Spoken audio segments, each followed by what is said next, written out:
প্রথমে একটু ক্ষমা চেয়ে নেই ঝর্ণা দিদিভাইয়ের কাছে। আজকে তিনি আমার সাথে একটু রেগে গিয়েছিলেন। তার রাগ হচ্ছে 1 সেকেন্ডের রাগ, কিন্তু আদরও করেন অনেক।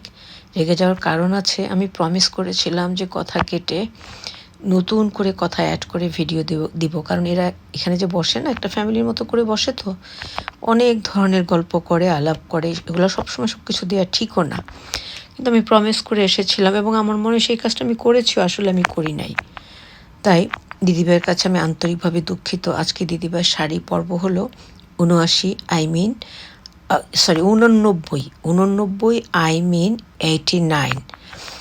আর আজকের শাড়িটা দেখো অনেক সুন্দর লাগছে এবং তিনি কোমরে বিছা পরে এসেছেন। সেটা তুলতে পারলাম না, যখন উনি দেখালেন তখন কাস্টমার ছিল আমার, আর এখানে ভাইয়ারা, একজন দাদা, দুজন ভাইয়া বসে খাচ্ছেন। একজন বলছেন আমরা তো সুন্দর না, কেন ভিডিও করছেন? সবাই সুন্দর, আমরা সবাই সুন্দর, কারণ আল্লাহ পাক আমাদেরকে সুন্দর করে বানিয়েছেন। এই যে এখানে প্রিন্টের শার্ট পরে হচ্ছে লিটন ভাই, দাদার নাম সাদা গেঞ্জি, নামটা ভুলে গেছি। আরেকজন আছেন, সবাইকে চিনি, ওনার নামটাও ভুলে গিয়েছি। আর দিদিভাই রাগ করলেন বটে, কিন্তু আর একটু পরে নরম হয়ে গেলেন। এটা তার স্বভাব, মানে রাগ করে বেশিক্ষণ থাকতে পারেন না, এটা হলো ভালো মানুষের লক্ষণ। আর যে কথাটা বলছিলাম, এটা আসলে আমার একটা বিগ মিস্টেক হয়ে গেছে। আজকে আমি যতটুকু মনে হলো সব কিছু আমি মিউট করে নিয়েছি, তারপরে আমি ভিডিও দিতে চলে এসেছি। আজকে ভিডিওতে তোমরা কি পাচ্ছ? আমাদের ঝর্ণা দিদির শাড়ি পাচ্ছ। প্রথমত 89 নাম্বার শাড়ি। তারপরে আমার অনার্সের দোকানটা, এখানে আংটিগুলো দেখতে পাচ্ছ না, আমি গুছিয়ে কুলোতে পারি না, মানুষজন এসে সব উল্টা পাল্টা করে রেখে দেয়। আজকে ঝালমুড়িও নিয়ে গিয়েছিলাম, ঝর্ণা দিয়ে একটু দেখছেন, কারণ উনি কি গত পরশুদিনও কিনেছেন, মানুষ কত কিনবে। তাই ভাবলাম যে একটু ঝালমুড়ি যখন নিয়ে গিয়েছি, গহনা নিয়ে গেছি, তোমাদের সাথে শেয়ার করে দেই। আজকে ছোলা ভেজেছি গ্রিন বিন দিয়ে, মানে ছোলা তো কমনলি ছোলাই, আর গ্রিন বিন হচ্ছে মটরশুঁটি, এগুলো দিয়ে ভেজেছি। সবাই আল্লাহর রহমতে তোমাদের দোয়া খুবই পছন্দ করেছেন।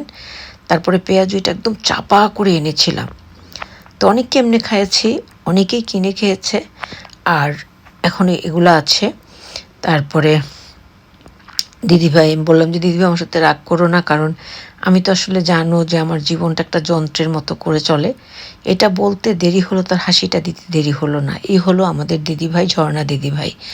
আর তোমরা কখনো আমাদের চারজনকে একসাথে দেখোনি।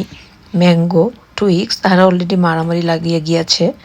ম্যাঙ্গো, টুইক্স, ট্রেনিটি, টেঙ্গি, উপরে বসা ম্যাঙ্গো, তারপরে আমাদের টুইক্স আর টেঙ্গি চলে গেল ওইদিকে, ট্রেনিটি বসে আছে।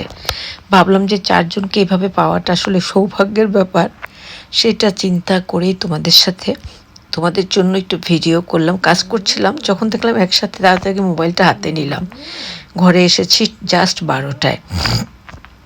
এসে একটু খালি লাউ খেয়ে, লাউয়ের তরকারি আর কি, খালি খেয়ে প্রেশার ওষুধটা খেলাম। তারপর সব কিছু ক্লিন করে গুছিয়ে গাছিয়ে উপরে এলাম।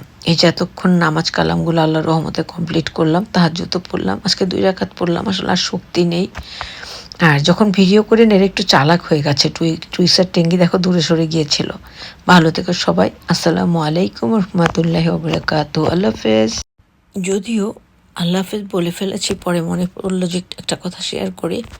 এখানে আজকে অনেক গরম ছিল, যেটা ভাষায় প্রকাশ করার মতো না।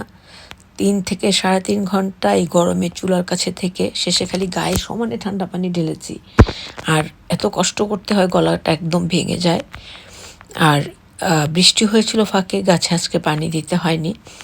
তাই ভাবলাম তোমাদের সাথে একটু শেয়ার করি।